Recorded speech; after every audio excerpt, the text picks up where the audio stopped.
Hello everyone, welcome to Edexcel for you. Today we're going to discuss Edexcel IAS 2025 May Chemistry Unit 2 paper, first part. Let's move on to the questions. Alright, first question. 25 cubic centimeter of sodium hydroxide solution of concentration 2 moles per decimeter was added to 30 cubic centimeter of ethanoic acid solution of concentration 1 moles per decimeter in a polystyrene cup. The mixture was stirred, causing the temperature to increase by 6.4 degrees Celsius. What is the expression for the enthalpy change of neutralization of sodium hydroxide in ethanoic acid in joules per mole? Joules per mole. Right. First of all, we should know that change in neutralization is always a negative value. Right. So next we should find the energy of this reaction using MC theta. To do that, we need to calculate the mass. So since the density of the mixture is 1 grams per centimeter, the total mass of the solution is 55 grams. So this is the expression 55 into 4.18, which is the specific heat capacity, into the temperature change 6.5 degrees Celsius, which is given here, right? So then we should divide it by number of limiting moles, right? So we should work out here to find out what is the limiting mole. So 13, the number of ethanoic acid mole is the limiting one here. So you can calculate it from here. So it gives 0.03 moles. So we should divide the energy. We should divide the energy from this number of moles, right? So the expression is D. Alright, B part. The measurement uncertainty in thermometer used in the experiment is 0.5 degrees Celsius for each reading, plus or minus, right? What is the percentage uncertainty in the temperature change in 6.5 degrees Celsius, right? So there is very important thing here we should keep in mind. We are measuring temperature twice to get the initial temperature and the final temperature. So we should multiply the uncertainty by 2, then we should multiply uncertainty by 2, then divide it by the reading 6.5, right? So it will give 15.38. So here the answer is C. The same method is used in when we measuring the uncertainty of the burette, because we getting both final and initial and final reading. Okay, second question. Methane burns to produce carbon dioxide and water vapor. Some bond enthalpy are shown. What is the mean bond enthalpy of CO bond? CO double bond, right? So we know that the sum of bond enthalpy broken minus sum of bond enthalpy formed is equal to delta H, right? So you can substitute the values here. So you can substitute the values here and subject CO bond. So you will get 801 kilojoules per moles.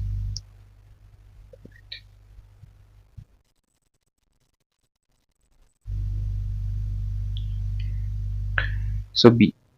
A databook value for the standard enthalpy change of combustion of methane is minus 890 kilojoules per mole. What is the experimental value for the enthalpy change of vaporization of water in kilojoules per mole? So in experiment we have calculated the combustion of gas water, right?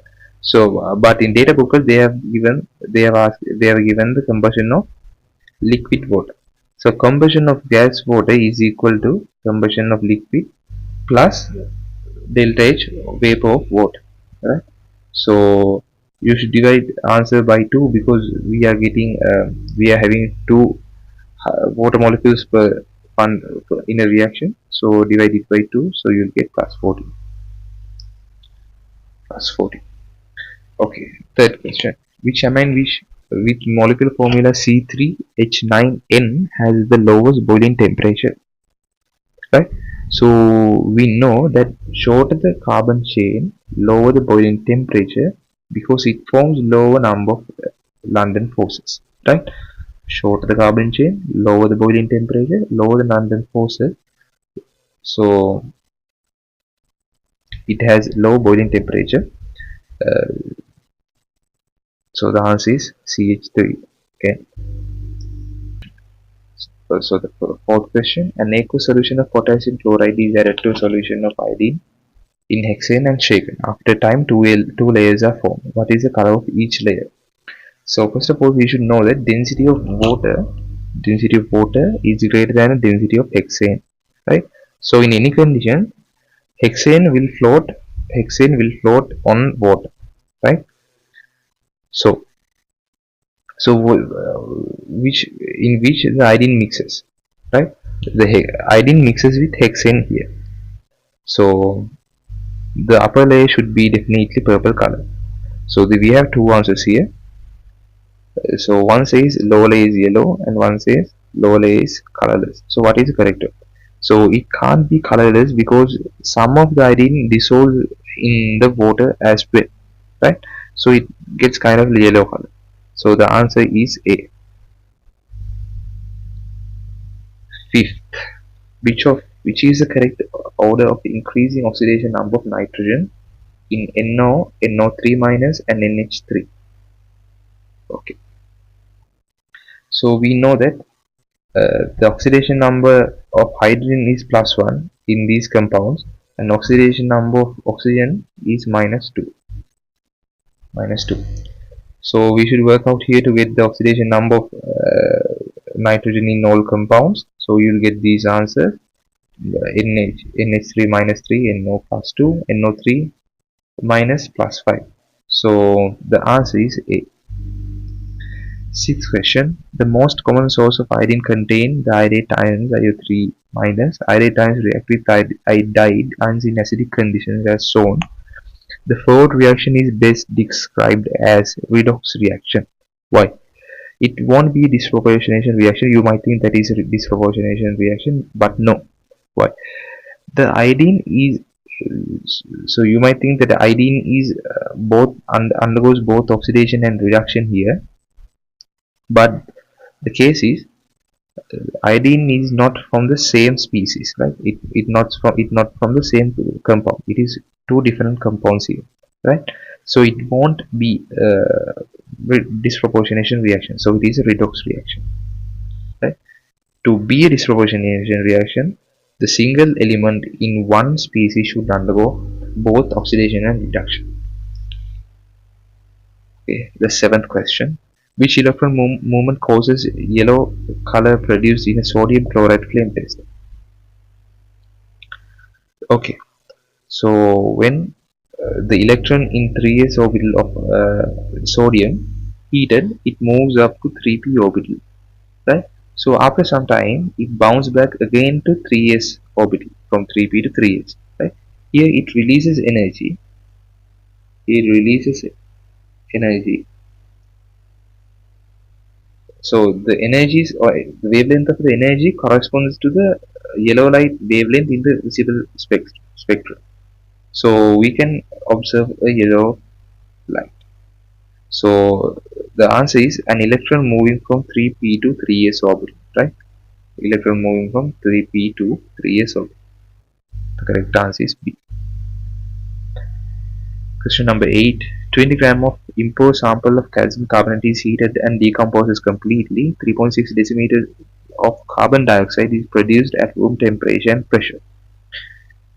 What is the percentage purity of sample, assuming that the impurities do not produce carbon dioxide when heated?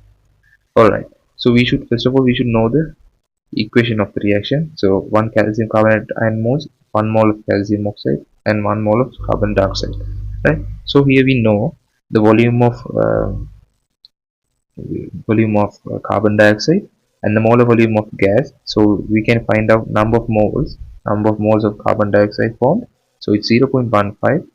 So definitely 0.15 calcium carbonate ion is reacted, right? So now we have to find out how many calcium carbonate ion, how many amount of compound has been burnt here. Sorry, decomposed, right? So we know that is 20 grams of, there were 20 grams of calcium carbonate, and molar volume of calcium carbonate is 100, so we will get 0.2 gram, sorry, moles, right? So since we know that there are only 0.15 calcium carbonate ion, we should divide 0.15 from 0.2 and multiply it by 100, so we'll get 75%. So the answer is D. Okay, ninth question. In an experiment to measure the rate of reaction, a sample of magnesium ribbon of mass 0.24 was added 25 cubic centimeter of sulfuric acid of concentration 1 moles with 1 mole per decimeter. In a second experiment, a sample of magnesium powder of mass of 0.24 grams was added to 50 cubic centimeters of sulfuric acid to the same concentration. So they are asking what are the expected difference in observation in the second experiment. Alright. So what happens when the magnesium become powder? So when magnesium become powder, the area of the reactant increases. So there will be more sites reaction to take place. So the rate of reaction will be increases. Right. So the rate of reaction should be increased. Right. What about the volume of hydrogen produced?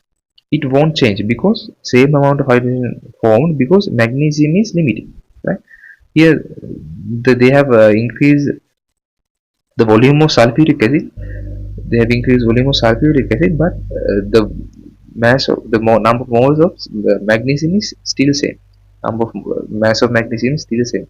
So magnesium is limiting. So it will provide. It will produce same amount of hydrogen. So our answer is C. The 10th question. Which change in increasing proportion of particles in a reaction that have sufficient energy to react? Alright, which change increases proportion of particles in reaction that have sufficient energy to react. So the first answer is an increase in reaction temperature. So it is answer because increase in temperature increase the fraction of molecule that has higher energy than activation energy. Therefore, the rate of reaction increases. Right? But what about increasing reactant concentration? So it won't affect the energy of the particles, right? So the answer is A. In the production of sulfuric acid, sulfur 4 oxide reacts with oxygen to form sulfur 6 oxide. In a closed system, the mixture is allowed to reach equilibrium. So they have given the equation here. So which is the following statement must be correct? The reaction stops. The first one.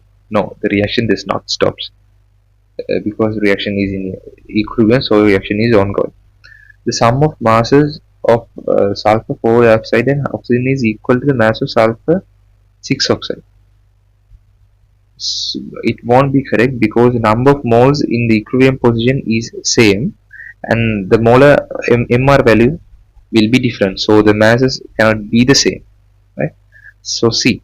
The rate of formation of sulfur 6 oxide is equal to the rate of its decomposition. That's correct because the reaction is in equilibrium. So the reaction is feasible for both sides, both backward and forward. Right? So the answer is C. B part. How does the use of catalyst affect the equilibrium position?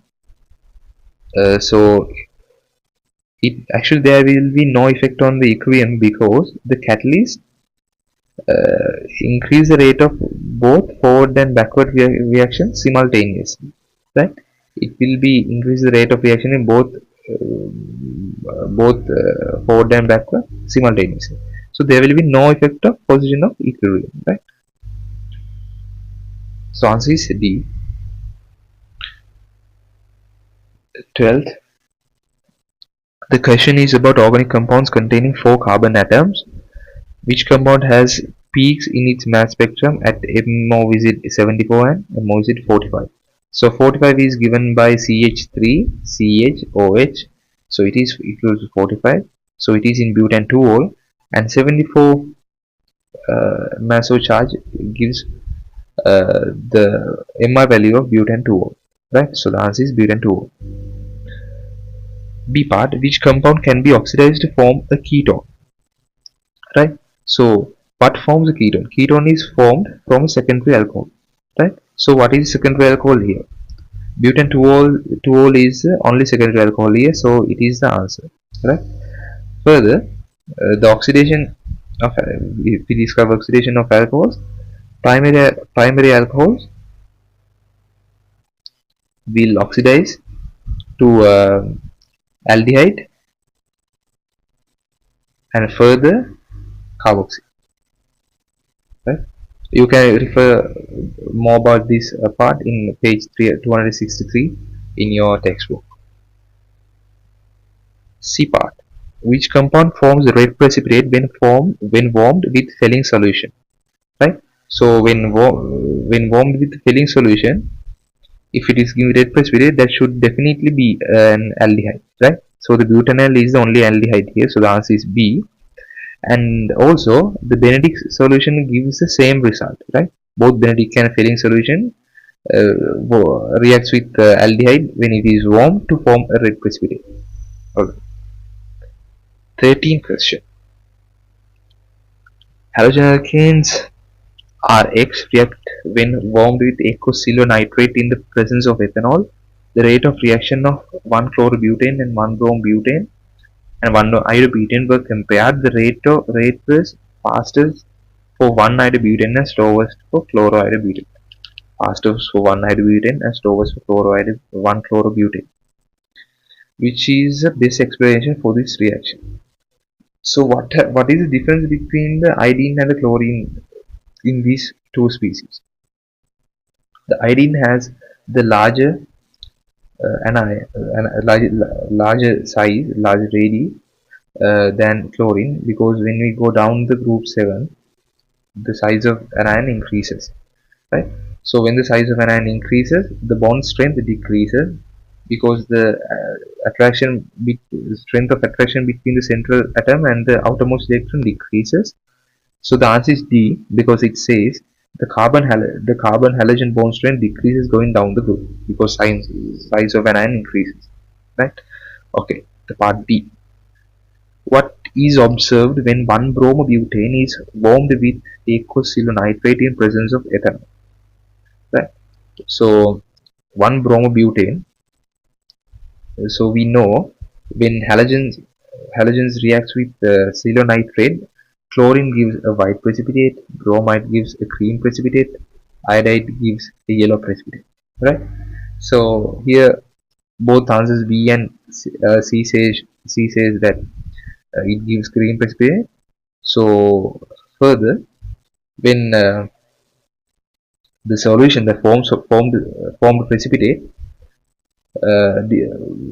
mixed with aqueous ammonia, only chlorine, only this white precipitate of chlorine that is formed due to chlorine will dissolve, right, in dilute aqueous ammonia, right?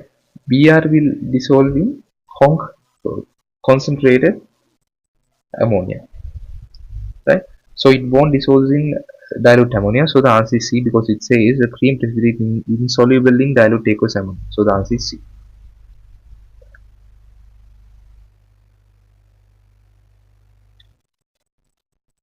So okay, so the last question: what is the mechanism of these hydrolysis reactions in to form alcohols? So in this kind of reaction, OH nucleophile, because why it is a nucleophile? Because it carries two lone pairs. So this OH nucleophile attacks the carbon, and it replaces the Br ion. So this is a nucleophilic substitution, right? So the answer is D. So today we're gonna wind up the lesson, and I will upload the second part as soon as possible. And if you have any question, please write in the comment section below. And thank you. We'll meet in the next video. See you. Bye.